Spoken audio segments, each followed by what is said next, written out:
Hello, I'm Marian Brandon, and this is the fourth installment of the Stranded Colorwork discussion, but it is the fifth episode because there was an intro episode, and I know that's weird.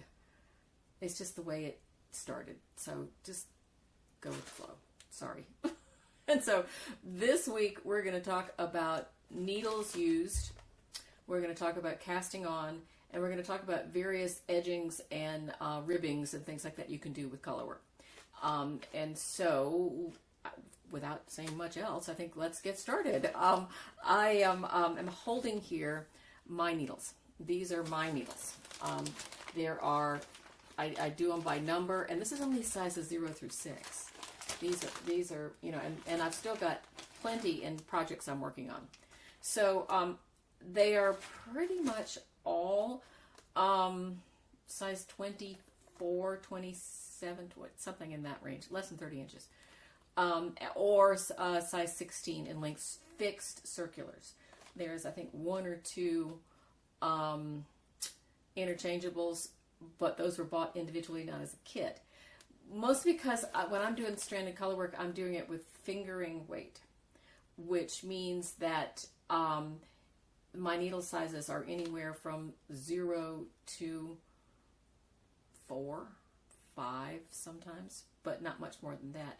Most of the times it's 1 and 3, which is usually smaller than any fixed interchangeable set. So, any interchangeable set. So most of mine are all fixed. And I've got all different types. I've got some knit picks yarn, harmonies. I've got Knitter's Pride. I've got some carbons in here. I've got some Knitter's Pride, whatever the colored coded ones are. I am not a needle snob. I've got some Addy Turbos in here, some Addy Lace. I've got some Chiagos. I am not a not snob, that's not right, but I have a tendency just to use whatever needle is available that is affordable. I have never knitted with signature needles. Well, I take that back. I probably have knitted with them because somebody's got them, or I'm at some place where there's a vendor for them, and they had what's called a needle testing or yarn testing where you can pick up the needle. They're gorgeous. Oh my God, they're gorgeous. Why should I buy any more? Got lots of needles. I these days have been going with things that are pretty pointy.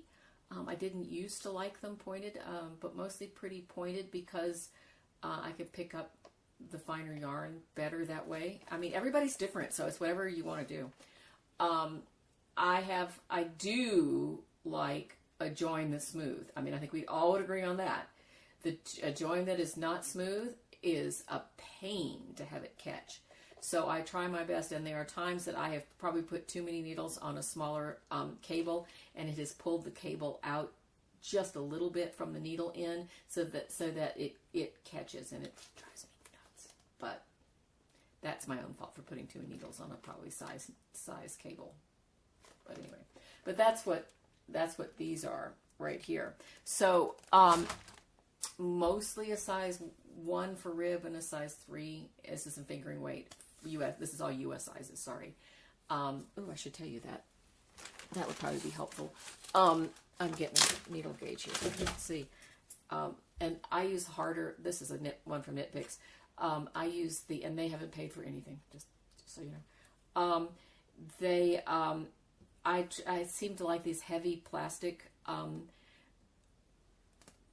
is this called? Gauge. These heavy plastic gauges. I had real old Susan Bates. I say old because probably my grandmother had them or something. Or my aunt. I guess it was my aunt. That were metal, and the metal seems to bend all up, and I just seem to like these. I don't ever use the magnifying end of it. I guess I should, but I just use these, and so I am generally using a 250 or a 225 centimeters. Is that right? Centimeters?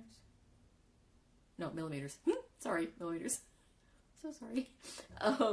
For the ribbing for fingering weight, and this is this particular sweater here is Jameson Smith fingering. So that's that one. And then a 3.25 for the body itself. Now I have done some other things where I have used a US 5, which is a 375. But that's as far as I go with the fingering weight. And that was because that particular yarn company asked me to use the 5 because they wanted to see whether we could have a nice drapey fabric. It was fine. I prefer a denser fabric. Oops, that's right on 4, sorry. I really prefer a denser fabric, but that's why I use the smaller needles. But that's just me. I mean, you know, as I said, that's just the way I do it. You can do it the way you want to do it. That's the way it goes. So, okay, that being said, let's go take a look at casting on. I'm going to go switch to the other camera with another microphone, and we'll take a look and different setup. We'll take a look at various ways to cast on other than your basic long tail. We'll look at that too for stranded colorwork. So I'll see you right back here in a bit. All right, let's talk about different cast on for colorwork. Now the first one that is the one I use most of the time, and it's really just a simple long tail cast on, which these first two are going to be just for any knitting project, but I use them for colorwork too. So long tail, I'm sure you know this. Not everybody knows this, but I'm sure you know this. Here you make, what I do is a little different. I will start my first stitch by starting like that. So there's my first stitch, and then I go in and around and up like that. And you make your slingshot, bring it down through that loop over like that. Now various people do it. There's some people who do it differently. I forget exactly, but this is how I do a long tail cast on. Okay, very simple. The only problem with a long tail cast on is that you have to determine how long your tail is going to be. And there's nothing more infuriating, maddening, whatever word I'm trying to find, is than to have to be casting on, say, 258 stitches, and you're at 255, and you have, that much of the tail left, and that is infuriating. So what a real trick around that is to either get 2 balls of the same yarn, or the outside end and the inside end of the same ball. And you'll see here, I'm using big fat yarn so you can see it. But what you do is you end up making a knot with the 2 of them together like this. Before you tighten up your knot, you slide your needle through the 2 like that. And then you split this off, and now you do your long tail cast on with both of these, just like normal. Now what I usually do is I'll get 3 or 4 stitches in this case 3. I will slide everything to the other end, and I'm going to slide that knot off, because you don't want to count that knot, because that knot is just your starter. It's not a stitch. So, and then you can continue on. When you get done with the number of stitches that you need, you just cut one of these 2 and with 3 or 4 inches and leave it, and then you turn around and start knitting. So that's really cool. Another way is also a long tail cast on, and very similar, is, let me get this knot out of here.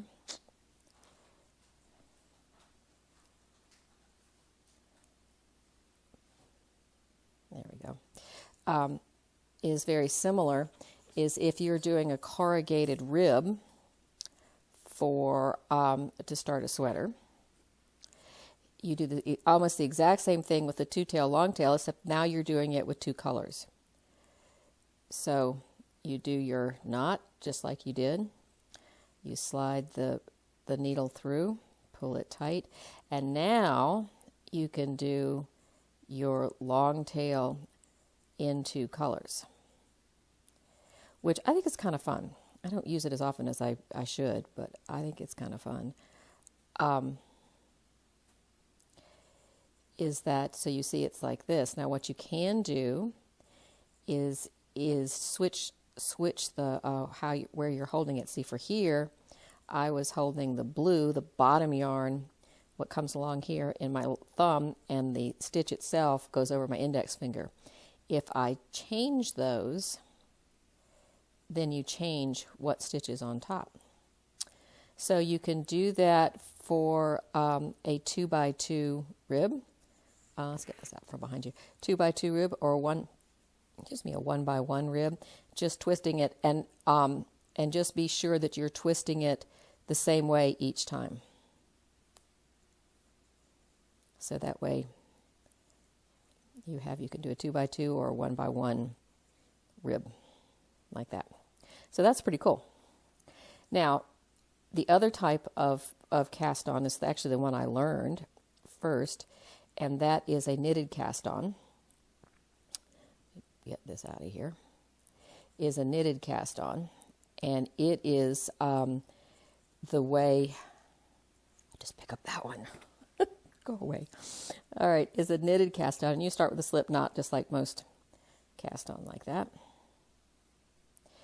And then this time where you're going to need 2 needles, or the other end of the circular needle. And you guys have done this before. That's your first slip knot. You knit a stitch, you pull it off, and then you put it back on the needle. And that's, now you've got 2 stitches. And you go in, put it on, and put it back on the needle. As I said, this is exactly what I learned when I started. And I've talked to a bunch of people who when they teach people how to knit, they a lot of times will teach them this particular cast on, because you're also learning the knit stitch as well. So it goes in like that. Now, the other way I have seen people cast on, and it's my understanding this is how a lot of the Shetlanders cast on. I think I remember Alice Starmore saying that this is how she casts on, is a cable cast on. And instead of putting the stitch, you make a stitch and put it back through, you go in between the 2 stitches and make the stitch and pull it out, and then this stitch crosses over the first one and goes back on the needle. So then you go in between the 2 stitches, you see it's right in between, and you make your stitch and go back on like that. And then one more time, in between the 2 stitches, make your stitch and goes back on. Now there's some people, that's a real tight stitch. I mean, that's a real good sturdy border for, good sturdy cast on for ribbing. There's some people that in using this don't like the way that last stitch just kind of hangs out there. But if you take it off, or right before you finish it, bring your working yarn from back to front, and then put it on, then that working yarn sort of neatens up that first stitch there. So whatever you use, be consistent throughout the whole piece, obviously. What I use, as I said, I use a long tail cast on in a single color. I know that's boring, but that's just what I use. So, and I generally use a 2-tail long tail cast on, just because when you're doing a sweater in fingering weight wool and you have 300 and some odd stitches, you don't want to run out. So anyway, there you have it. All right, so welcome back. Anyway, I hope that was helpful. I think, as I said, I have a tendency to just do a long tail cast on. That's just what I use. But some people like doing various other things. So let's talk about sort of ribbings and edgings for color work. And I've got examples. I've got a whole pile of stuff over here on the floor. I've got a whole pile of things that we'll talk about for different types of edgings. One of the most common is, let's start with the easiest. One of the easiest is, except for, is that sweater buried? No, it's right there. Okay. One of the most easiest one is to just do what I call a little kiss of color right at the bottom here. And that is, I cast on with the aqua, and then I did one round, and this is just of the swatch, but if I was using it in a sweater, because I used it in this sweater, I use it a lot. I used it in this sweater. Here's another example of it, where just a little bit of this color is on this sweater. It was one of the colors in the sweater. So just there at the bottom and on the cuffs. So it's on the cuffs. And I've used it again with this hat. This one is called Unbroken. There's it there. And what I did here was, and with all of them, I cast on with the Kiss color. I do one round with knit one, purl one, or it seems to work best with the knit one, purl. Oh no, I take that back, because that's a knit two, purl two. Whatever, whatever your cast on, I mean, whatever your rib is, one round of it with the Kiss color. Then you add the main color here, and the first round of the main color is completely knitted. There is no purling involved for rib at all. And then the next round, you start back to your pattern, your rib pattern. And you do that so you won't get that purl bump of color when you do a corrugated rib. You'll see, we'll talk about this one in just a minute, but this particular one, you can see this. This particular one, you get a little bit, when you purl, you get a little, you know how you do that. You get a little bit of color from the purl bump. You know what I'm trying to say. I can't say it. When you start a second color and you're purling, that color kind of is not clean, is what I'm trying to say. It's not a clean break. But if you knit around first, that is a clean break. Hopefully that makes sense. Try it sometime. You'll see what I'm talking about. Anyway, so then the next one we can talk about is, why not do this one? This is one where it's a corrugated rib. Okay, so what this is that all the knit stitches are the same and the purl stitches change. So that's what that is. That's a corrugated rib with the knit stitches staying the same. And I've got a little sweater here. Yeah. I don't know what happened to the other one. Here's another little sweater that has little trains on it. It was made for my nephew, who is now in college. But anyway, so where the knit stitches stay the same and the purl stitches change. Okay. Now, I don't know that I have an example of the purl staying the same and the knits changing. I'm sure you could do that. I just went immediately to both of them changing. So in this case, both of them change. Let's put the right side up. Both of them change so that you can see that the knit stitches are changing and the purl stitches are changing as well. And I have other examples of that, lots of them. That's what I usually use. And you see this one, the knit stitches and the purl stitches change. In sort of a, kind of goes like this. I know if you've done one of my sweaters, you'll know what that means. Sorry. Then there's this one. This is a sweater called Croissana. Sorry, I have to think of what it was. This is a sweater called Croissana. I just thought that came out nicely. Also on the cuff, like that. This sweater over here was in Knits Winter 17, and it is called the Dublin Pullover, and you can get that from Knits. And if I get off my rear end and write it up, you could get it from me too. But I just haven't had a chance to get it up there yet. Anyway, this one is called Wilkins.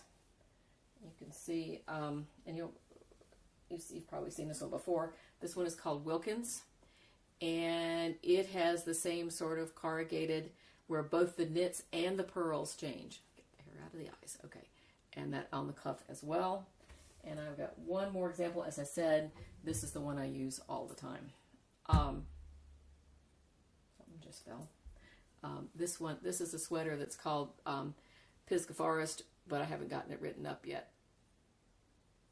and that one they changed, except so the other ones you had dark. Oh, I guess I did do dark to light. Dark to light. What did I do? No, I think, yeah. Hello. I went dark to light, and then I started with little blocks of color before I started into the trees. And you can see that they're trees in here. This one was an experiment. I was experimenting with necks. This is a cardigan. This has got a drop shoulder and a really scoopy neck, which doesn't work. So I'll have to redo that sweater. Let's just throw it on the floor. Then the other thing we can talk about, you can also do a Latvian braid. I haven't used that except on a mitten, and I can't seem to find the mitten right now, but that's a Latvian braid. Then you can do easy thing. Let's see. Then you can do a little picot edge with two colors. So here's the picot edge with one color. You can see it there. Both the picot edge is that's a little hem, and there's this one color all the way through. And by this particular type of picot edge, you yarn over, knit two together, yarn over, knit two together for one round. And by doing that, any of you have done lace, you know you'll create a hole. And so when you fold it in half, when the hole is folded in half, it becomes a half a hole or like a little fringe in it. And this is a picot edge with two colors, where that turning round is a different color and the hem is a different color. So you get just a little bit of color right on the very edge in a little scallopy thing. And if you want to get really fancy, you can do the same thing. So here it is with the color orange, but the underside is a different color. So that orange is just right on the edge. So that's another little way of using that picot edge. If you want to get really, see, I'm going to throw that one down on the floor. I've done that one. I've done this one. I've done that one. Oh, I didn't show you this one. This one I stole from my friend Ann Kingstone. This is one where you have a pattern. This is similar to it's a corrugated, and similarly, the pearls are solid. I guess I do have an example of that. The pearls are solid and the knits are changing, but there's a pattern within the knit. So this is a 3-in-1 rib. And I just think that's really kind of cool. Top of a sock, bottom of a cardigan, I mean, any of it. I just think that's just really neat. And that's one as I said, stole from Ann Kingston. Another way to do this is to add a false hem in a different color. So that's like at the bottom of a sweater or the edge of it could be the edge of a mitt, like that. So that makes it pretty. It makes it bulky. It makes it kind of whole. It makes it really sturdy on the bottom. And then I have a couple of examples of having a little bit of an edge. This one is just that's a pearl row to turn, but underneath it's got a different color. So it has just a little bit of a pattern. This is called Ivy Crown, is what this hat's called. The hat has ivy all over it. What the heck? Oh, I was going to say, what the heck is that color on there for? Anyway, and so it has a little bit of a color change there, but the underneath is that bright sort of goldy yellow. And then this one goes along with the Aryan coat, which I'm working on things where there is actually a pattern underneath there. So that's how that goes. I think that's all I'm talking about for this time. So let me take a look. Ugh. It's a matter of not having a table in front of me. I keep just dropping things on the floor. You know, what else? What was that? Oh, crud. There was a... I've seen people do it before. I mean, I guess it's a routine, but I thought it was a talk show where they just got through something and just tossed it off behind you. I thought that was... Sorry. I digress. So, let me see what else about... Yeah, that's it. That's what I'm just talking about, that sort of thing. So, I will, as soon as I get this posted, I will post the written version of it. What is that? Oh, yeah. I will post the written version of it up on the blog on my website, along with the video version over on the podcasting side of the website. So, until next time, when we talk about, I should have left it up here. Next time we're going to talk about, I think it's reading charts next time. No, it's, we're going to talk about knitting in the round. So next time we talk about various ways of knitting in the round, which you'll see why I can knit in the round with 20 some odd inch needles. So next time is knitting in the round. I thank you. I am Varian Brandon. This is the Stranded Colorwork discussion, episode 6, but part 5. I know that's confusing. I'm so sorry. Is coming up next time. You can find me at all the regular places. I'll put at the end of this. I have a screen that has all the places you can find me. But mostly Ravelry is Varian Brandon, and YouTube is Varian Brandon. Instagram, Varian Brandon. A couple places I didn't get there fast enough. I had to do something a little different. But anyway, so thank you guys so much for being here. Thank you for coming back. I hope you really enjoy Stranded Colorwork as much as I do. I just love it. It's so much fun to see all the things, all the pieces go together, and to work all the different. You get to finish one more section. So, thanks guys. Bye bye.